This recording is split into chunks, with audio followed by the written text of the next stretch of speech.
Hey, we're Damn the Wolves. I'm Jody. I'm Brett. And I'm Rick. And you're listening to Now That's What I Call Damn Good Music, The podcast.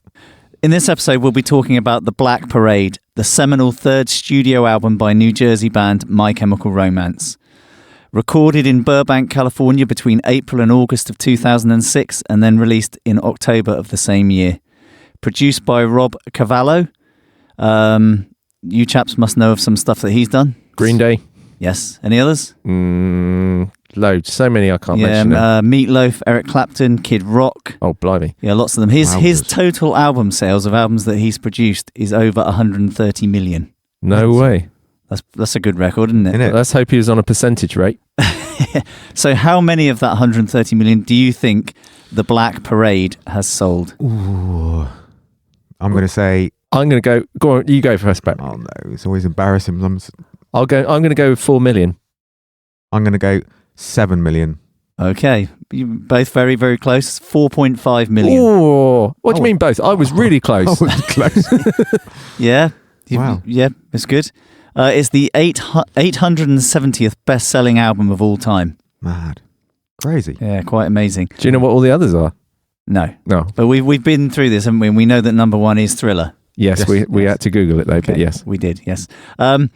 So, The Black Parade, this is a rock opera centering around the character, the patient. Mm-hmm. Yeah? Yep. And it follows his passage out of life and the memories he has of it. Yep. And so there's like a second character, isn't there, which is Death, essentially, the parader. And this is based on Gerard Way's notion that death appears in the form of a person's fondest memory. Is that where the parade comes from? That's where The Black Parade comes from. Okay. Okay. Have you listened to... He's done a... what do you call it when you... a narrative. What's the word for that? That's not a good start, is it, from me? I can't remember what it's called. No, no, that is. When you have like a DVD, when you talk along a film. Like when you have narrate. Narrate Why can't I... What's wrong with me today? Narrative. I've got a headache, that's what it is. A narrative. A narrative. Thanks, Brett. I knew you'd be there for me. Thank you. No worries. You've got a new word there, Brett. Brett's doing a narrative on this podcast. He's done one for the whole album, hasn't he, where he talks about what they're about. Have you listened? He really? No, I haven't. Have you listened to it? Didn't know. No, I didn't know that. No, I haven't either, but I'm just suddenly thinking that would have been a good thing to listen to before this. Yeah, I've been a bit more prepared. What I should have done is take some headache tablets and I could have remember how to talk. That would have been a better idea, wouldn't it? Yes. So this album deals with, various topics in the guise of those two characters. And there's lots of different theories on this, isn't there? That I've heard one where the running order should be different so that it tells the patient's sort of story, and then it will go to the parader, then the patient, then the parader.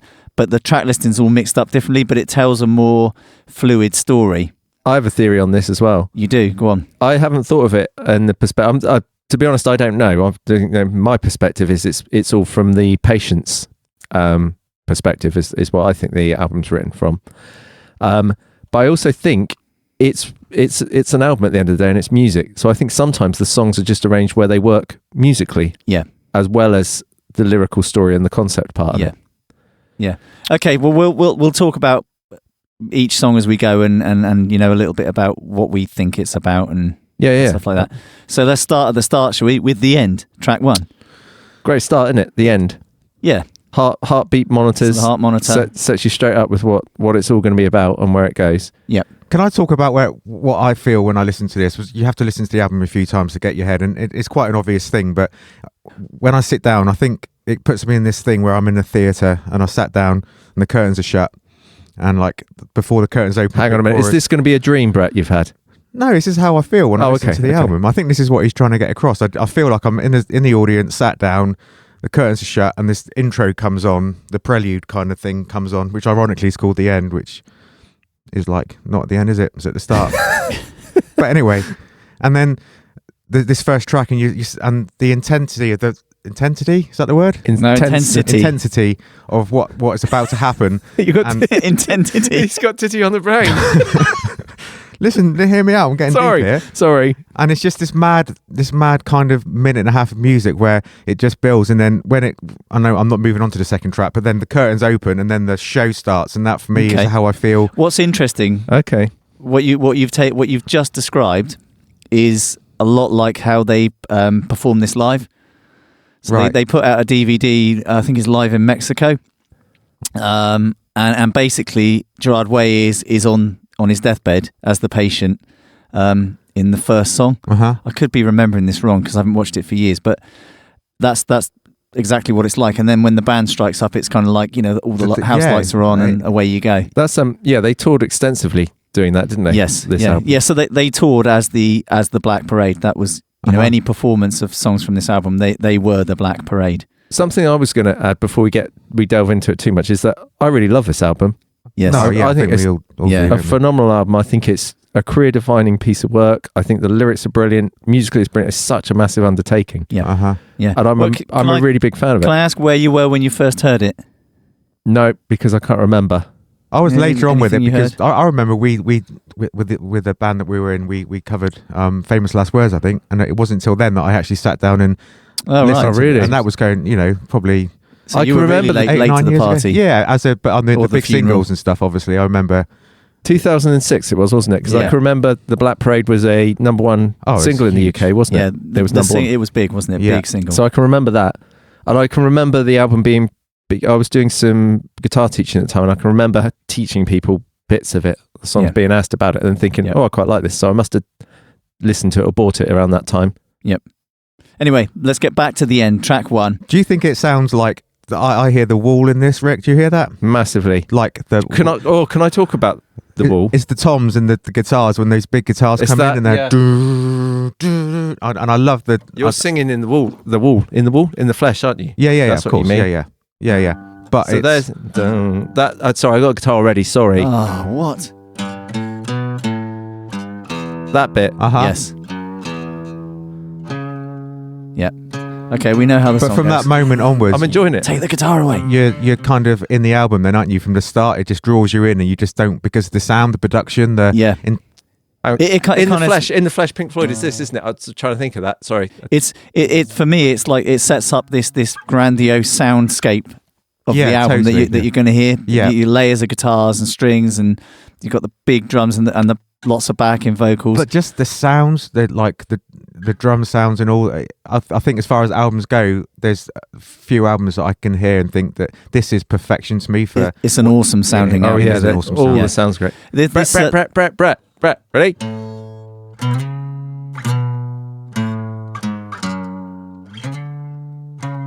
Yeah, okay. That's in the flesh, isn't it? Pass me that guitar. Can I borrow it? I've got a hammer. Hang on. Can we talk? While I've got the guitar, no, before you break it, can we talk about the start of it? Yeah. Yeah, best chord change in the world, G to E minor. Do you know where it's from though? It's Ziggy Stardust, the album Ziggy Stardust, David Bowie. It is exactly the same as the first song, 5 years. Is it really? It's exactly, deliberately. That is how.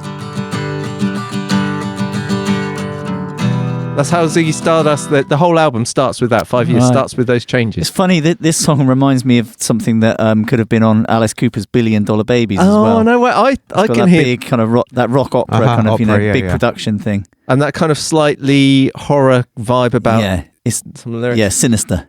And while before you take the guitar off me, how cool is that chord change to the E minor in there where it goes to this, Jodie? From E minor to this. Yeah. C sharp minor and then down to C minor. What a change. Yeah, nice. Do you want me to talk about parallel keys and modal changing? Hand me that guitar. Yeah. This segues into the track 2, Dead. I love how it goes into it. Isn't it? This is probably the best. It's maybe not the best opening to an album ever, but doesn't work on acoustic. No, does it? put the guitar away. Always broke a string. Unlucky. Track 1 into track 2 is like they're meant to be together. Yes. And it reminds me of Aerosmith's Pump. Track 1, Young Lust, into track 2, Fine. No, but you know, like how you can't hear one song without the other. Okay, yeah. This is what these two songs they're like. But they go together. This is where the curtain opens, right? What I'm hearing for you in your head. In my head, yeah. The curtain's open. The chorus is there. The and the heart monitor goes off. Yeah. And then, definitely, totally. So the first song, I mean, I'm thinking this is the patient on his deathbed, preparing for the inevitable. And this is how Gerard refers to it, isn't it? Gerard. Have I got it wrong again? Yes. Blimey! Why can't I say his name?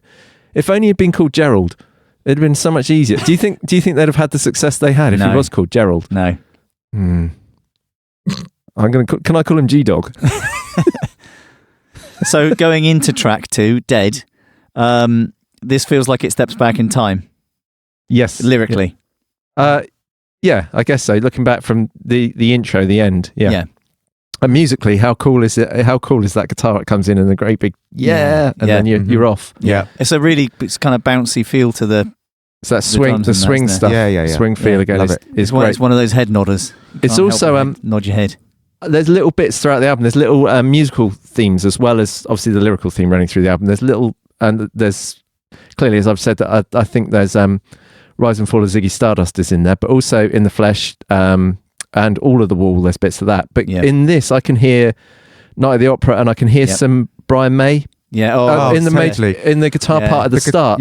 The major pentatonic sort of sound of that first guitar solo is. Yeah, the guitar solo could be an almost Brian May sort of study. Certainly later on the album, which we'll talk about. Yeah. And there's a hint of rock and roll, like Chuck Berryisms as well with the guitar playing. Those kind of. I won't play them, don't worry. But good.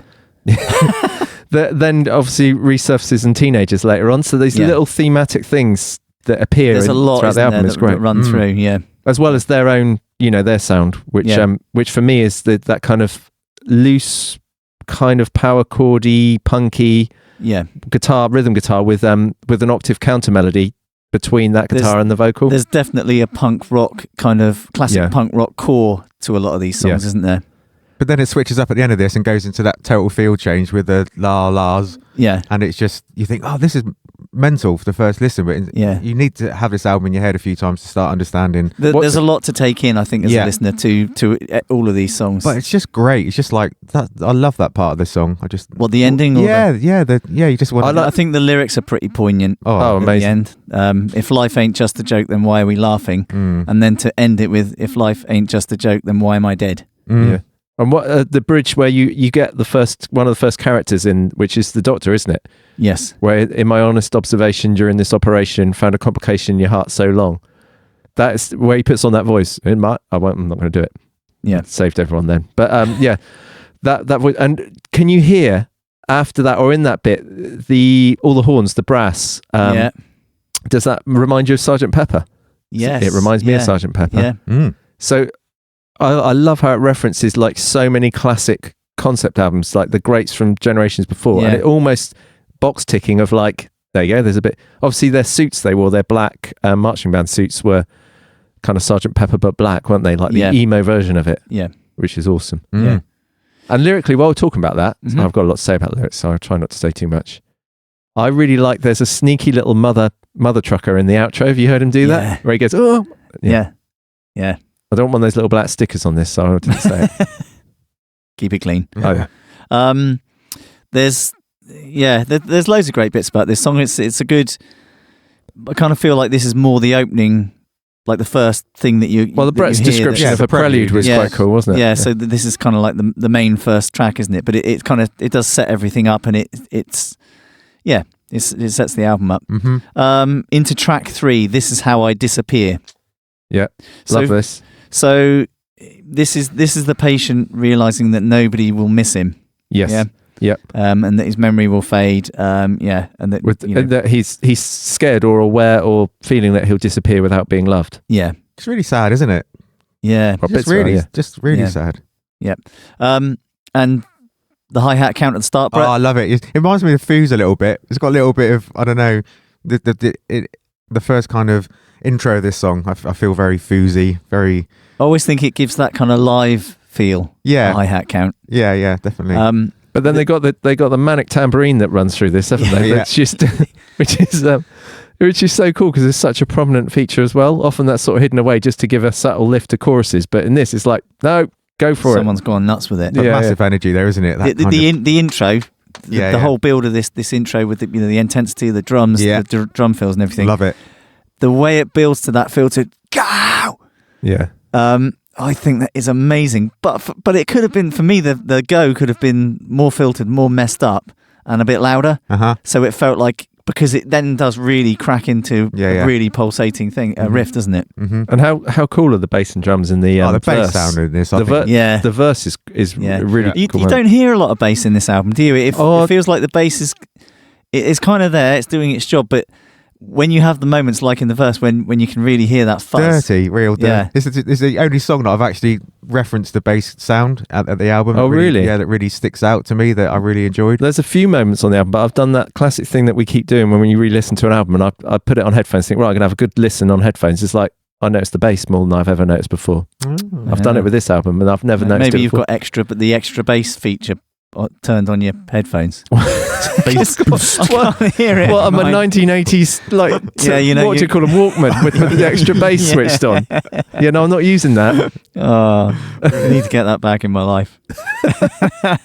I really like his right hand technique on the rhythm electric guitar. Oh, it's awesome. It's almost like a funk part, isn't it? Do you think? I actually think it's the muted bit in the and what's really cool in the first verse, that really fast muted semi-quaver thing going on. Yeah. Is great, and it's not quite the same in verse 2. They've changed it around and done something different, which is cool. Yeah. And the middle bit, the rhythm guitar's in the middle of the song, to me almost sound like metal rhythm guitar. It's like proper, like old school right hand metal work on the guitar. It's great. Should we talk about the middle section? Because for me, that's a brilliant part of this song. Yes, really heavy, isn't it? Mm-hmm. Yeah.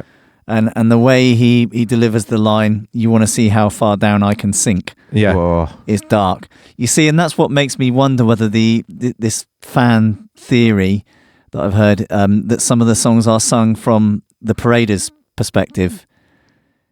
Oh, okay. Do you see what I mean? You get these little elements of the song where it's almost like the parader is talking back to the patient. Yeah, okay. I didn't get that take from it at all. But that's interesting, isn't your it? brain works so much differently to mine. I think you've read that, Jodie, haven't you? Or is that your brain? Yes, that's a theory. Is it a fan theory? A fan theory. Okay. I've never heard that fan theory. But it's when you hear these things, you then listen back to it again, and then you think, oh yeah, could be.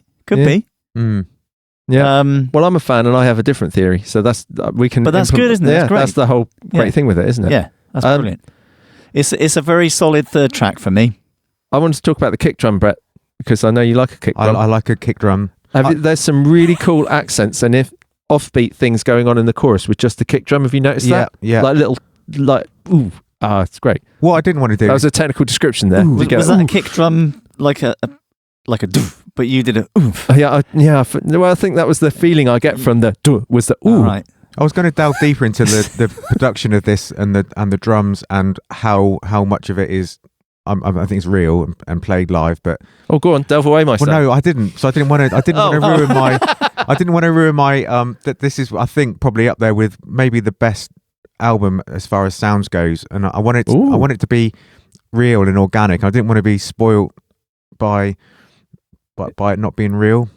Is this going back to the Def Leppard thing? Yeah, possibly. But that was obvious to me in a way. But this isn't. I mean, this is played. But are you saying that you love the drum sound so much you hope they're real? I know that they're played live, but I want to know whether that, how much has been added to make. Well, you'll never know, will you? But at the end of the day, not. I don't want it. They're great parts, and it sounds good. They are great parts. Yeah, and the drummer was only with them for this one album, wasn't he? Yeah, but he was with them until 2009. So he did the album and the tour. Yeah, the album after this. Bob Breyer. Is that his name? Is that the drummer's name? No, he's into real estate stuff apparently. Yeah. Really? Yeah, I read a bit. So I watched some stuff. Oh, he was wasted on the drums, wasn't he? Can you imagine what his billboard adverts would be like in the US with? Yeah, I bet he's referenced My Chemical Romance. He must have done. I drummed on the Black Parade. Now let me drum you a new house. It'll be one of those things, won't it? But there was a bit of a fallout, wasn't there? Was there? Yeah. What, in real estate? Which is what? No, my lord. Which is why he left. I think they didn't kick him out, but I think they fell out. And I think really, yeah, it's quite sad because I think as a drummer he's right up my alley. Right, well, anyway, moving on. Swiftly on. Track 4, The Sharpest Lives. Oh, God. Right. Rick, is there an effect on the guitar at the start, that palm muted guitar? Yeah. What's going on which there? stops at the end. I can't hear the start without hearing how it ends. Yeah. certain songs are like that, aren't they? But it feels to me like he's got an effect. There's an effect on it. But I think it's heavily gated and compressed. Is it that? Is it a gate? Is it catching? I'm not sure. It's like changing the front and the end of the notes. Right. Okay. I'm just going to grab a drink, so I've left it. Where are you going? I'm just over there. Where is it? In the pub? No, it's just over there in front, but I need to get up. So you crack on about your guitars. Oh, you're going to fall over, aren't you? He nearly did a minute ago. The verse at the start, yes. Or he's singing the verse, where he's got, he's fallen over, isn't he? Where are you going? It's all right. He's okay. His teeth are still in check. Watch his teeth. Yeah, go on. Fell over, didn't I? Oh, have you put your headphones back on? Yeah, I'm back. Oh, he's back. Shh, don't say it. The way it's panned and he's whispering the lyrics at the start. Yep. I can't remember what I'm saying now. Brett's thrown me by wandering off. Sorry. Where he's singing and he's whispering the lyrics, but they've panned it all over the place. So it's being panned left to right. It's really unnerving. Yeah. Have you heard that in headphones? It's really quite like, ooh. Yeah, I have. Yeah, I know exactly what you mean. The interplay between the two vocal parts in the first verse is really special. I think the way they've created that and made that work. There's loads. The whole album's got loads and loads of vocal layers in it. Yeah, but it's done in such a cool way. Yeah, it's really well arranged. Yeah. There's clean guitar chords in this. Is it? Yes. Holding the whammy bar. Am I hearing that right? Do you remember the whammy bar? Brett? He's holding his whammy bar. You need my whammy bar out of it. What were we saying? Sorry. Whammy bar. You're on video, Brett. Put the whammy bar down. Yes, it is. He's they're playing those really lush kind of big chords, and then it's Is that like a 50s thing? Yeah, it was to do that. Yeah, it's great, isn't it? And it's really such a great tone and great sound and great layer that's added to it. Great texture.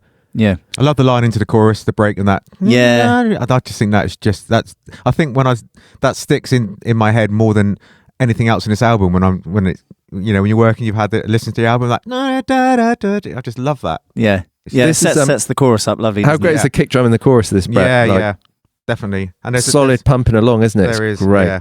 And also, Brett, for you, bass guitar wise, in the middle. Oh, yes, the 2 minute mark. Yeah. There's a real fuzzy part in there, isn't there? But that's a standout bass moment for Brett. I'm going to keep pointing them out now. Double time groove with that bass line in before the last chorus is one of my favourite parts. Beautiful. What do you think this part of the story this tells, Rick? This bit, I think he's sort of. I think for me, it's the kind of derangement part of it. I reckon. Yeah. Just reckless, not having consequences. So this is. I love the line. Back. It's got a great line, hasn't it? One of the lines that stands out in this. I can't find it. Hang on. Let's go on. What's the line about? I've been on a bender and it shows. Is it? Yeah. I can't think of what the line actually is. I've really been on a bender and it shows. Yeah. I'll say how much I love it. And I can't remember it. This is. I think this is him looking back to, as you say, being carefree, reckless, and just that kind of. Yeah. That's it. That's my take on it. That's what I like to think it's about. Yeah. Okay. Yeah. Right. Track 5. Here we are. The biggest moment. The big one. Welcome to the Black Parade. I didn't know until we started doing this that it was actually number 1 in the UK as a single. Was it? Yeah. It was getting a lot of. It had a lot of airplay, didn't it? This song. Mm-hmm. One of the coolest things I've heard about this, and this came from Gerard Way himself, or somebody that was interviewing him, said that Sir Andrew Lloyd Webber had referenced. He was referencing, how amazing it is to when you have a motif or something that people recognise, from a melody or from a few notes or whatever. But he actually referenced that single G note at the start of this on the piano. Ooh. He referenced this song as saying, as soon as you hear that G note, everyone knows what it is. Yeah, it's what. And I thought, what kudos that is from somebody like him. That note. Yeah. Oh yeah. Yes, it's that one first note. Yeah. Yeah, it's beautiful. What I love about this is when the vocal comes in is how he sounds. He sounds like a boy, doesn't he? Yeah. The production of his voice, and then it just, as it goes on, it starts to get a little tiny more intense and a little more angry as it evolves. But that his sound of his voice, it really gets you. Yeah, and it really takes me back to that thing with your father, and just it's quite an emotional thing. That's what I think. That's what I take from it. The patient, the character in the song, is going back to one of his earliest memories. So this is what Gerard is that what that general fan theory is, Jody? I think I think that's what Gerard Way was trying to convey with this, was that it's going back to your fondest memory when you're facing certain death, and there's a positivity, place of kind of calm and happiness. The positivity to the whole hook of it will carry on is positive, which is not unusual on the album, and where there's loads of stuff I like in there. There's so much going on. There's optimism in this song, isn't there? I think from the patient's point of view. I did hear one theory which I quite liked. Again, when you listen back to it, is that so he sings this the intro part, and then as the band is building and you've got all these big drum fills coming in, the voice then sings it higher, like it's screaming it back. Shouty, And this guy's theory was that it's that's the parader repeating it back to him, almost as though he's reading his last. This is more of this. Well, it is line for line, isn't it? It's a total repeat. Of the intro. But because it's sung in that demented. Because when you listen to this album, there's his vocal style. He goes from this kind of soft, cleaner bit that you hear at the start of this and in some of the other slower songs to this more demented voice, which is what I quite like about if he is having that one voice is the patient, one voice is the parader. I like your fan theory there. That's good. Is that, and that's what he's doing. The parader is repeating that back to him on his deathbed sort of thing. As he's recalling this memory. I did wonder. Really cool. I wondered why. I didn't quite understand why you would repeat that in that voice, but it kind of makes sense if that's true. If that's the case, And musically, so much going on in this song. Obviously, we talked about the awesome tom fills and all of that. How Queen is this? From the Brian May style lead guitar stuff. Definitely. To the cool marching band obviously vibe with it, and the chord sequence of this is that really descending. You'll know all about this, Jody. That descending major diatonic thing where it's dropping down. I'm always talking about the major diatonics. Yeah, it's just one of my most favourite conversations. That and gin and tonic. Yeah, it's one of my favourite tonics. Second favourite tonic. But that chord sequence is almost thematic again on this album, and that's really, really cool. So he had set out. And this is words from him. They're not his words, but they're my interpretation of his words.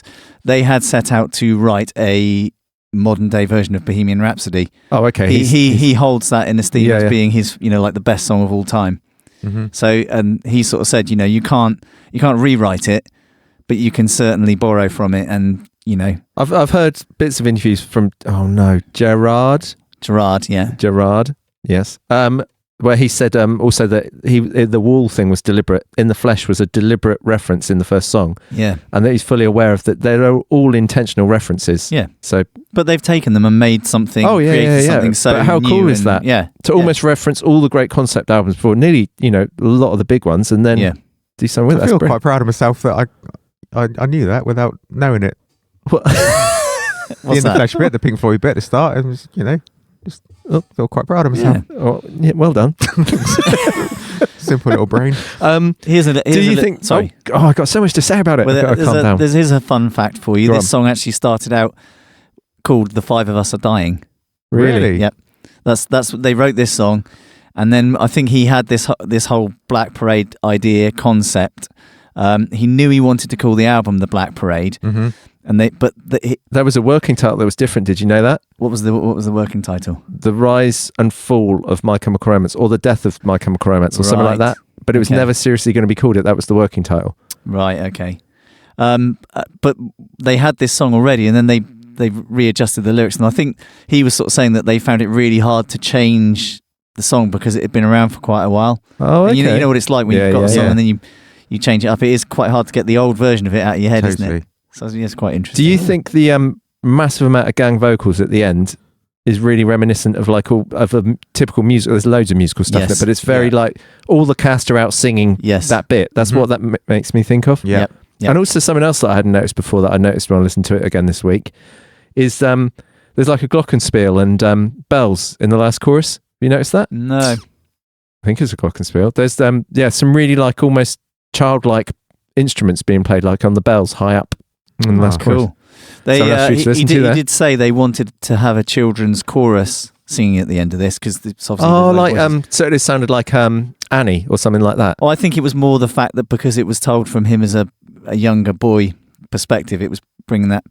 But okay. The engineer sort of said, "Oh no, it's difficult to do that because of getting kids in there and setting it up, and your parents got to sign stuff and everything like that."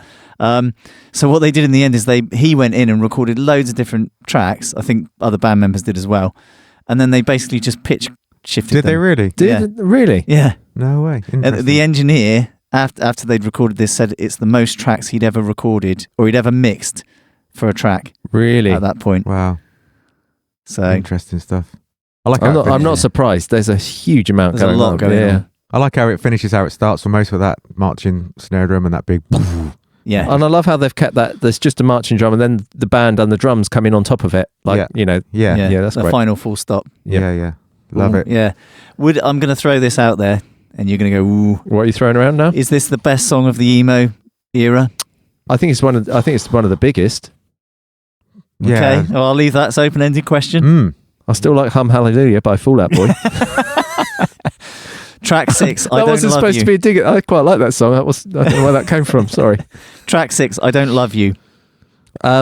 This is my little break. I know what you're going to say. You know what I'm going to say. Does it sound like Coldplay when it comes in?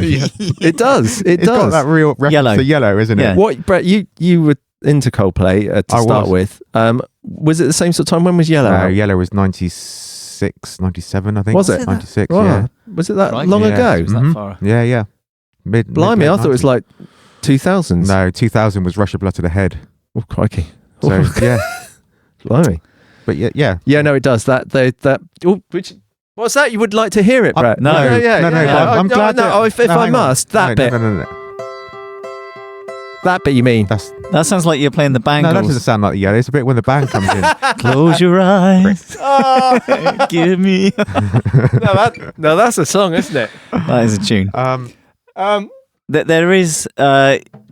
It's not only the intro riff, is it? It's that feel of that ding ding ding ding ding. It's that kind of tempo and the way that the band is all playing together. It's funny, isn't it? Because when we've written songs someone take that off of him. I'm trying to talk. When we've written songs and we have that tempo, is hard, isn't it? Because we always reference that kind of it's that safe Coldplay kind of feel and tempo, and they don't make it sound safe. No, it sounds great, but musically, even if you took his vocal off of it, it works on the album. Yeah. Oh, it fits really well. Yeah, in its position. Definitely. I love this song, and I love his vocal. I love his vocal throughout every song on this album. I think he's really, really nailed it every single song. Yeah. I think his voice is incredible. His lyrics are incredible on. I presume the lyrics are incredible on this. Yep. His voice is great throughout the whole album. Yep. It's really sad. This song. It's a beautiful vocal. So do you think this is the patient sort of looking back on a breakup? Yeah, I think it's looking back over a past relationship is what I think it is. Yeah. Looking back through memories as you know you're going to die. Because I don't know if we mentioned this. The whole story is the patient is been diagnosed with cancer in his early 30s, and so he's tragically dying young and looking back over his life. It's difficult to age him, though, isn't it? It's hard to. I've aged him. He's young, so yeah. I think I've heard. Is that your theory that he's in his early? No, 30s? I think I've heard Gerard. Well done, thanks. Say that the patient is in his early 30s. Is it a person or is it a made-up thing? Is it someone in his life? No, I think it's a character. It's just a character. He's a massive comic book story writer, isn't he? So I think this is one of his many amazing creations. I think it's great. There's some stuff on this song that I picked out as well that I haven't heard before or hadn't noticed. The open hi-hat in the verse, how cool is that? Yeah. It's just kind of more open than you'd expect. Nice bass tone in the verse as well. Yes. Nice bit of valve drive and buzz. The second verse has a really cool, clean, like country style guitar with some slightly sort of bluesy country bends in it as well that I'd not noticed before. That's sort of just meandering around between the rhythm guitars and the vocal. It's really cool. Yep. And there's a Fender Rhodes in it. Is there? In the breakdown, where it goes, and I won't sing it because I won't do it justice. I'll tell you what there is. Brian May playing the guitar solo. Oh, the guitar solo. There isn't. There's notes there. There's a Queen solo there. It sounds like Brian May, doesn't it? It really is a Queen sort of sounding solo. Mm. Amazing. Yeah, I get that. I didn't know Brian was on it. No, he's not. He's not. I know. One of my favourite lines in this, his phrasing of the line, "When they knock you down and out is where you ought to stay." Oh yeah, the way it's just the way that rhythmically, it's just great. Rhythmically, just bang on, absolutely bang on. I like the kick drum in this, Brett. We're just talking about the kick drum. The way the kick drum leads out of that solo into the breakdown. Yeah, nice. It's just, it kind of keeps things flowing, doesn't it? You wouldn't think to do that. You wouldn't think you're doing drum. it. You go, but it does the opposite to what you want it to do. Yeah, which is nice. Track 7. Thinking outside the box. That's what they're doing, aren't they? Outside the box. That's what I should do more. Steady Eddie, Mr. Stop thinking about the box. Rick. Track 7, House of Wolves. So this song. What do you make of the drum intro? I love it. Oh, the toms. The toms is I was going to almost do it, but I'm not going to. But it's great, isn't it? I love it. It's just it's kind of an obvious groove, but it works so well within the song. But I love the sound. We're back to the swing again, Brett, aren't we? Can you play it or not? I don't want to put you on the spot, but please play it, Brett. Please play it, Brett. Oh, different to the guitar. Okay, that sounds like the Jungle Book. King of the Swingers. I didn't have any sticks, but he's here a week. I'm using my hands, but that kind of vibe, isn't Brett, it? You shouldn't let our disdain for Rick picking his guitar up put you off playing as well, because I know I'm sat with loads of drums and I haven't even touched the fellas. Oh no, his hands are busy. Right, this when this kicks in. Okay, I'm going to play it. Oh no.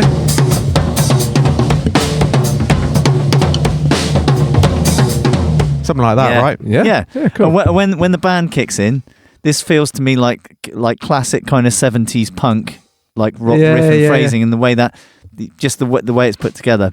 It's a cool mood change as well after I Don't Love You, isn't it? Back to a minor key, the swing punkiness, and that in the middle, the punky call and response bit where it's kind of messy punky. Yes, and then you get the vocal line in it. That's cool. Those accents quite are brilliant in the pre-chorus. Get down, get down. Those bounce, they're great. Yeah. Love them. A really solid chorus. There's a lot of solid choruses on this album. Yes, for me. Yes, I think if I was to generalise, like I often pigeonhole this one, How I Disappear, and The Sharpest Lives, all having that kind of similar solid chorus. What just a great. It's like an album sound. It's like they're the tone of the album. Yeah, the tone of the album is set by these album tracks, which aren't average. Like, you know, some albums have average album tracks. Mm-hmm. They're all great. Oh, totally. They kind of give it a sound. There's a wow solo at the end, and isn't there, Rick? Oh, what? Wow. You got even more out there. Very nice. Wow. Wow, cry baby. Yeah. Yeah. Wow. Why do we call it wow? I don't know. Can you imagine Brett going in a guitar shop? Can I try a whammy bar and a wow, please? Wow. What was it you said? Oh, with a bit of Plecky Down the Steel. Yeah. You know what I meant, though, didn't you? I did. Best solo you ever did. Yeah. There's a great vocal in this at 1:20. The line, I said ashes to ashes, where he sort of does like a roll. Really cool. And I think lyrically, it's the patient wondering if he's going to hell or presuming he's going to hell for. Yeah. Yeah. Yes. I think you're right there. Track 8. Cancer.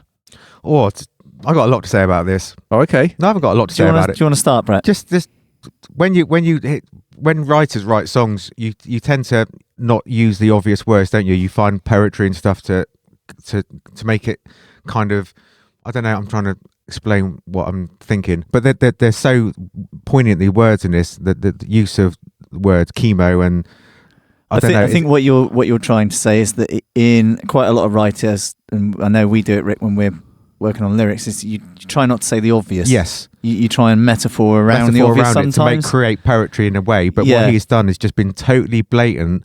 He's not ignoring the elephant in the room, is he? Totally. He's gone straight in. And that really got me. This is going to be one of those useless things that I do come out with a lot, because I don't know the end of the story, but I've heard him say he's written it to be taken on two levels. The obvious, how it's written and stated, but there's also a metaphor to it. Mm-hmm. And you're going to ask me what the metaphor is, and I can't remember what he said. But I'm sure I've heard that. That was a great anecdote. Yeah, I knew as I started, I thought, I don't know the end of this. But he has deliberately written it in two ways. And there's a metaphor, obviously, in his head that's not in my head, because I can't remember. And also, I mean, I've had this album since it came out, So I'm well aware of this song and how it makes me feel at this point in the album, and even just listening to it on its own, how it makes me feel. Yeah. But had you heard this before you listened to for the podcast? Nope. Really? This was a new song. How do you escape these things, Brett? Totally. How do you do it? You've obviously heard all the singles, and there's like 4 or 5. So you've got a feel for the album. To be fair, I have heard, but I didn't delve into it deep. I mean, it might have been something that I skipped past in the past. Yeah. But the first time I've sat and it got me. So there's obviously the lyrics to this are really everyone can relate poignant to it, right? and they're massive, aren't they? But there's some other stuff that is cool about this, but like musically, have you noticed the high bass notes in the second verse, Brett? Just to point out some more bass guitar for you. And it's how Paul McCartney is that? It's Paul McCartney. It's also very Queen. Yeah, it's the sort of thing John Deacon used to be a master at doing. And some unsettling things is the vocal sound, where it's really processed and made to deliberately sound processed and digitalized, and obviously that's really evocative of what the lyrics are doing. Yeah. But also the arrangement of the song and how short it is slightly unnerving and unsettling, isn't it? Yeah. It's concise. 2 minutes 22. Yeah. When the drums come in and you get that kind of rolling drum fill into the second verse, it sort of reminds me of like 70s Elton John. Oh, okay. I don't know why, whether that's in the production or just in the way the drum part. I don't know. We certainly referenced a lot of other music in this, haven't we? Yeah. We have. Yeah, definitely. But the Bangles and Ball Rat in it so far as well. There's a line in this song that it gets me every time. It's 1 minute 36 seconds is the line. It just ain't living. Yeah. His delivery of that line is just, it's just top drawer. It's incredible. It's really sad. It even takes us down now. Like our mood is dropped just talking about it. It's quite powerful. I think it's did get me. Yeah. Track 9, Mama. Yeah. So at the start of it, I didn't realise this was, I've heard this many times, but I didn't realise this was kind of set back into like a war where the patient is in this war setting. Yeah, I don't understand this lyric to this song. It's like whether it's I think it's based on a story of a son who is at war, like in the Second World War or something. Okay. And he's conveying this story to his mother and his relationship with his mother. That's my understanding of it. Rick, is that? Do you want a fan theory? Is this you as the fan? Yeah. Are you the fan? Probably. Go. Guys, I don't know if I've made this. Might be my take on it. That I think it's the other big character. I know there's a Mother War character in the Black Parade video, isn't there? That's called, that Gerard Way has said is Mother War. Yeah. So I think this is about that. On one level, it's the Mother War character and his relationship with his mother. Yeah. But I have either heard or read or made up or thought of that it might also be a metaphor for the wrongdoing in society. That's what I think. And he's looking back over society. So the patient's looking over society, and Mama is society and the relationship with all the wrongdoing. That's your theory, is it? It might be. Okay. I don't know. I'm not taking credit for it in case I've read it. Quite way out there. Well, it probably is then. What's the line about his mother's coffin? That's it. I don't have the lyrics to reference, I'm afraid. Where are we in song, Brett? I can either find it or I can halfway through. This song has got a real show tune vibe to it, isn't it? Yeah. Do you feel that like I don't remember a lyric about the coffin. Rock opera kind of feel going on.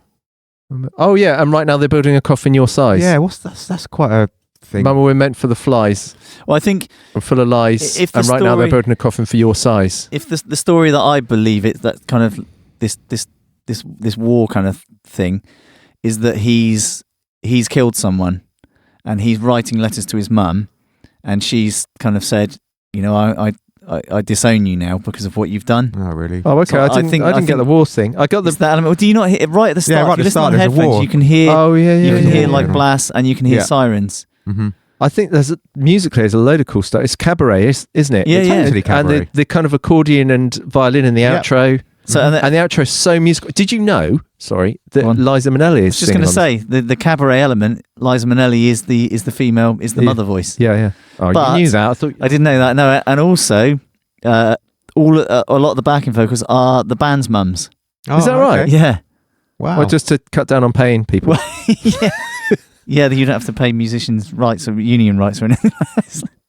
His vocals in the. We'll have a chat to Mother, Brett, for us. That might work. Do you think she'd come in and do a few? That would be a shit show, wouldn't it? Cheers, mother. Oh man. His vocal in this is really zany, isn't it? Really unhinged. Yes. Like it's just But it's classic My Chemical Romance in the chorus. Yeah. Oh yeah, really strong. And it has that album sound. It's almost classic rock, isn't it? In a good way. Yeah. That chorus sound from this album. Mm-hmm. Yeah. Okay, track 10, Sleep. Yeah. This I love the piano intro. Yes, I do. And it's nice. It's a nice tone. Although there's been piano at the start of like the Black Parade, Welcome to the Black Parade and all of that. It's a nice sort of texture that comes in. And I think here, you kind of need that moment of reflection that this intro gives you after hearing Mama, which is obviously so zany and like full on. Yeah. Then it gives you that time. But when the band kicks in, it just sounds epic. It's got those really anthemic. Those quaver kick drum notes, isn't it? Over the halftime groove, da da da da da. You think, it's real. Yeah, it's powerful energy. Yeah, totally. Yeah. No, it's great. Yeah, strong. It's classic My Chemical Romance, isn't it? And the layers of guitar. Oh, there's a lot of guitar going on in the chorus. So you run about the you mean the quavers on the kick drum, right? They're eighth notes for American friends. Those, over a half-time feel. Yeah, It's great, isn't it? In the chorus, Rick, I can hear really, really heavy distorted guitars. Yes, like set low that are almost blending with the bass. Yep, and then there's like an octave part playing a melody. Yep, which is classic. Guitar arrangement for My Chemical Romance. That's their thing. I mean, it's not. But it's not done by other bands. But they've made it their in this particular case, because he's holding that long note over it. You can hear it. The guitar is the movement, isn't it? The melody movement, which just works really well. It's a very, very strong album track. Great vocal. His performance and the vocal on this. I think I like those snare accents over that. No, don't go down. Yeah, and those little things like that. I just find. Yeah, and again, Alice Cooper, Jodie in this. Yeah, I can hear that. What do you make of the voice sample where you can hear this line, a couple of lines, and then you got that kind of glitchy effect? Yeah. Are you a fan of that? Yes, I am. Yeah, I'm a fan of nearly everything on this album. You're not usually a fan of glitches, Rick. Glitches, not. I like it when they're intentional. They wind me up when they're unintentional. The recording glitch. It winds me up even more when I'm the only one who can hear him. You two just think I'm going mental. He is pushing his voice to like the top of his range, isn't he? The last part of this song. Where he's got a great range for a punk rock singer. Totally. His really voice is bang on. So talking of other things that wind you up, should we move on to track 11? I want to talk about what it's about. All right, go on. Okay. No. Do you want to do it? I just thought interestingly, the lyrics are interesting. Sort of an element of self-loathing and apathy and wondering what the point of it all is. Yeah, you get the feeling that he's Well, that's what I think. Again, that's my fan theory. Yeah. Okay, we can move on now. He sort of sees himself as a bit of a monster, doesn't he? Who's undeserving of sympathy and whatnot. Shall we move on then? Yeah, track 11, Teenagers. Did you know? Because I looked on Spotify the other day. This is the most streamed song of Spotify. Theirs. Yeah, I was a little bit surprised by that. Yeah, I was going to guess at Black Parade. Was this like the second? This was a single. Yeah, I think it might have been the last single. Yeah, I think it was a big single. I'll be honest. It's one of my less favourite songs off the album. I agree. Oh, you went. Oh, yeah, I agree. I know. I set you up there. Yeah. I listening back to it. It was in the past. It's always been the one that I would skip. I get it. I get it on the album. I think the lyric. I get why it's a hit, but I don't know whether the lyric actually whether it adds anything to the story of the patient. What, looking back on the teenage years and all of the angsty teenage years and stuff, and that he'd been messed up by, I guess, society growing up, how that affected him, the pressures of teenage years, or what the radio edit? How did they edit out the swear word in the hook? Teenagers, they go shh. Did they? Yeah, they make it like. Shh. I think they went poo. Poo. Just an English voice in there. Poo. Teenagers together living poo. They got Hugh Grant in to do a voice. The irony is they got Hugh Grant in to narrate it. Hugh Grant, I had Richard E. Grant in my head as you said that. I'm going through British actors. Brilliant. Richard E. Grant put excrement, but it didn't work. There's too many syllables. The irony is now irony. Irene, come on, Irene. Irony is that teenagers do actually scare the shit out of me these days. What? Do you know what I mean? No. Society, just like, where you scare the shit out of me, Brett. Yeah, and me. Much. But that's what I kind of relate to the song, because, I get to a point sometimes now I feel a bit like... I'm sure it's probably mutual with them, to be honest, Brett. I just go about my life and mind my own business. That's what scares them. Let's move swiftly on. Hang on, can we? No. I've got things to say. No. We need to keep this under an hour. Yeah, It ain't gonna happen. Can we talk about vibra slaps? Oh, for God's sake! Look what you get up to in your own bedroom. You keep that We've to had it all yourself. today. Whammy bars, vibra slaps. Vibra slaps. Wow. Wow, wee, wow. When's the last time you heard a vibra slap in a song? About midnight, I don't know. What is a vibra slap? Explain. It's the percussive effect where there's the stop and it's that rattling kind of da-da-da-da-da thing. I can't sing it. Yeah, I know what you mean. Can I talk about vibra slaps for a minute? No, I think we're short on time. Let's get on to track. There's a cowbell in this as well. There is a cowbell. There's so much to talk about. A vibra slap and a cowbell, and you just want to move on. Yeah. God, Track 12, sake. Disenchanted. That's what I am now. There's a great orchestration There's no vibra slap in it, though, is there? in This this is song between the vocal and the music. The way that it's been orchestrated, I think, is absolutely stunning. I love this song. I really like this song. I'd love to play the acoustic guitar bit, but Jodie snapped my guitar in half, so I can't. Which is a shame. I've just taken his guitar away. He has as well. Yes. Go on, here you go. If There you is wanna a No, play. I don't want to play it now. Here you Bollocks. go, have it. I've got a vibra slap if you want to have a go on that, Rick. The listeners have You don't listened- know what a vibra slap is. I do now. The listeners have got this far through. They thought he's Right. bound to play I can that. actually play it on piano. I have a Bound to piano play- here. Play Here we Sonic go. Joe. Play Sonic Joe. Oh, look, it'll never be the same again now. Look at that. Oh, There we go, right. Is that a tune? Oh, look. Awful. Maybe we should leave this song and you just play it at the end when Brett and I have left.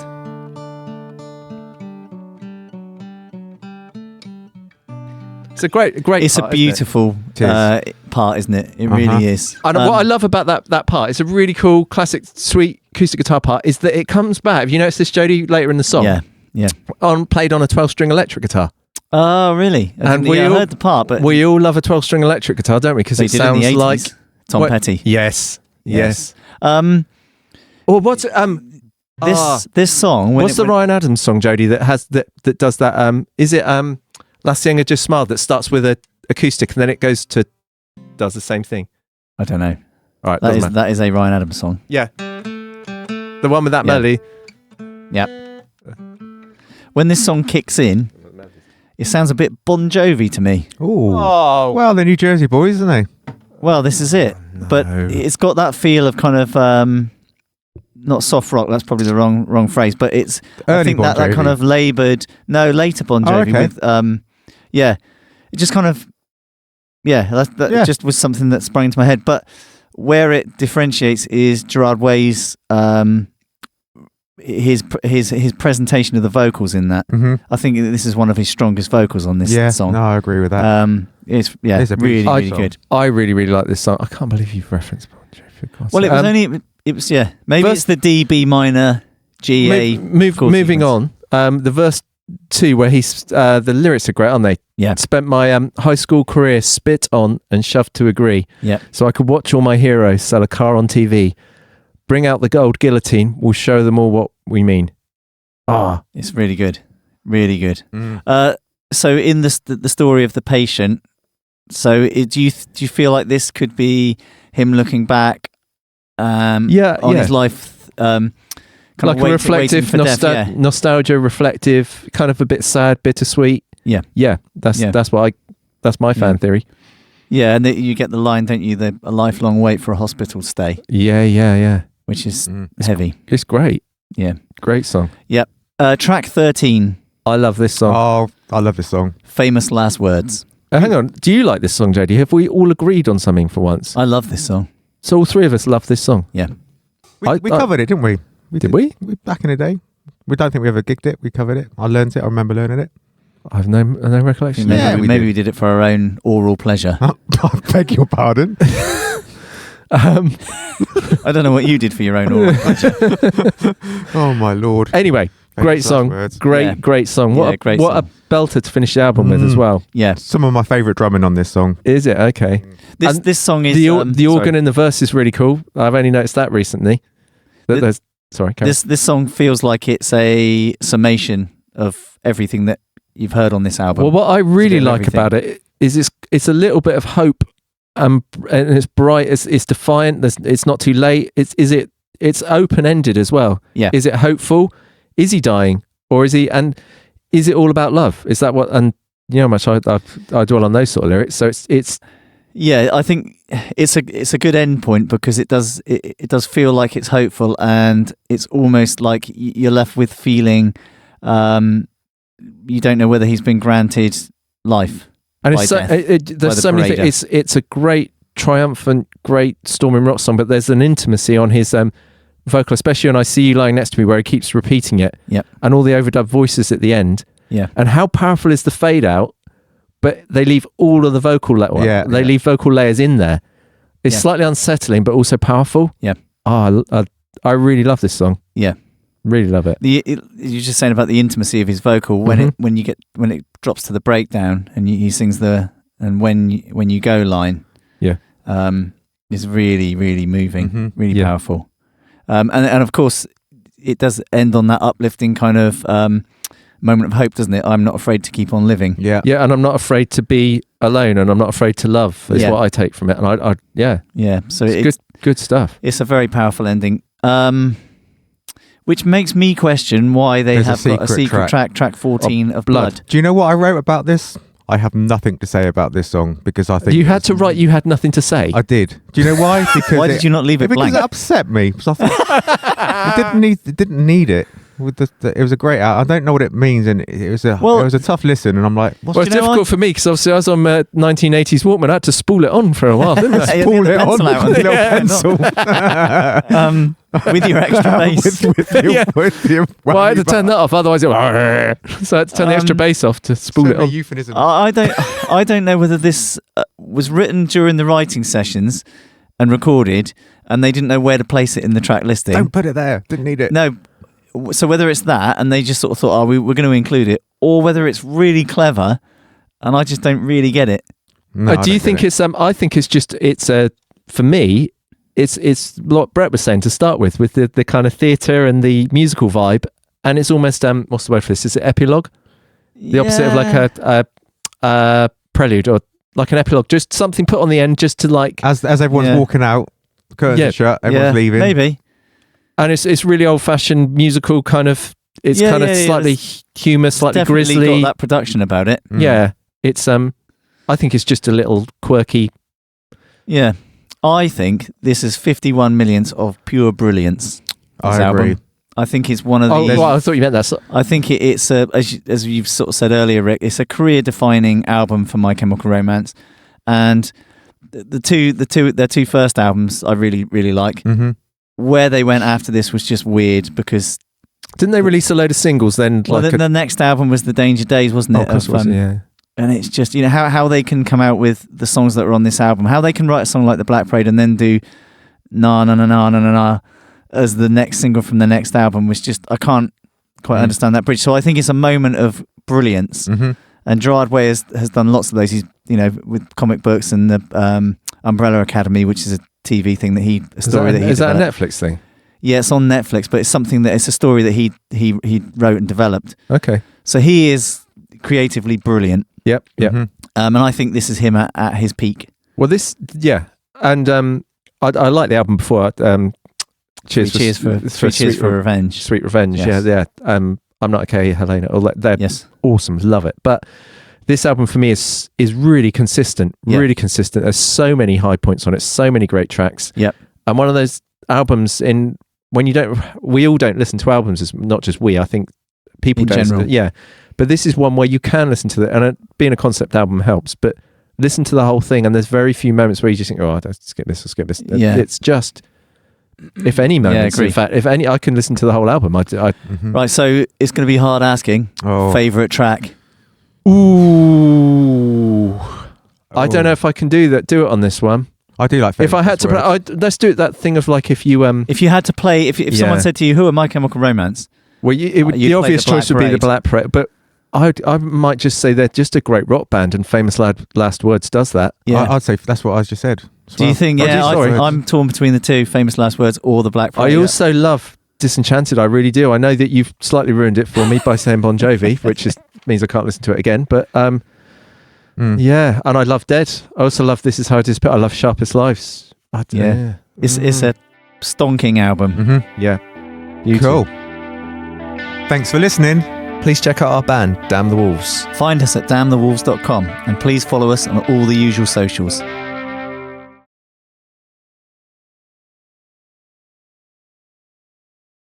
Give them blood, the gallons of the stuff. Give them all that they can drink and it will never be enough.